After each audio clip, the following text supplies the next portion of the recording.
کی رای دیگه؟ من به جمهوری اسلامی رای ندادم. کی دیگه رای؟ والا منفی بوده دیگه در صورت. ممکنه علت بگی؟ برای اینکه فکر میکنم اینا که حرفایی که میزنن در واقع سرده. بعد یکم جمهوری که به وجود میارن همونه که خودشون دلتون میخواد.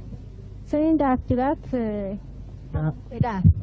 در هر حال شما نه رو به چه عنوان خوندن؟ خب برای اینکه اگر واقعا 100% اون من بیشتر به خاطر زنان جمهوری ندادم. برای اینکه وضع مملکت اینا اومدن میگن مثلا با حجاب باشیم، با اینکه اگر بخوان حجاب باشه در درجه 100 و 1000.